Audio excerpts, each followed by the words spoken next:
అది 1940 బ్రిటిష్ కాలంలో ఉన్న చిన్న గ్రామం బిరుబల్లా. ప్రజలు భయంతో, పీడనంతో జీవిస్తున్నారు. కానీ ఆ గ్రామంలో ఒక యువకుడు రామచంద్రుడు ధైర్యం మరియు చతురతతో ప్రజలకు ఆశగా మారాడు. స్వాతంత్ర్యం కోసం అతని మనస్సు మండిపోతోంది.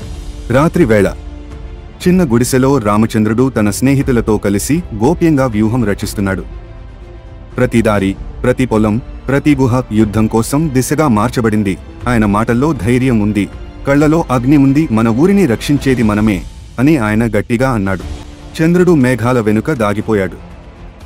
రామచంద్రుడు తన గుంపుతో పాటు నిశ్శబ్దంగా అడవిలో నుండి క్యాంప్ వైపు కదులుతున్నాడు. ఎవరి కాలు శబ్దం కూడా వినిపించదు.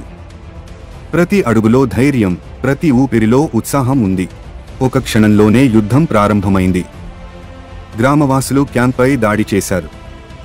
బ్రిటిష్ సైనికులు తట్టుకోలేక వెనక్కి తగ్గారు. చిన్న గుంపు, కానీ ప్రళయశక్తిలా పోరాడింది. రామచంద్రుడు చేతుల్లో ఆయుధం కాదు, దేశప్రేమ ఉంది. ప్రభాత సూర్యుడు ఆకాశం పైకి ఎగసినప్పుడు గ్రామం మొత్తం ఆనందంతో నిండిపోయింది. ప్రజలు విజయోత్సవం జరుపుకున్నారు.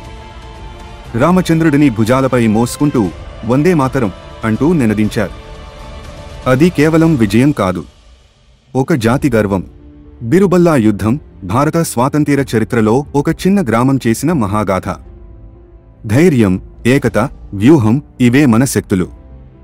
ఆ రోజు వారు పోరాడింది మన కోసం. ఇప్పుడా ధైర్యాన్ని మన హృదయాల్లో నిలుపుకుందాం.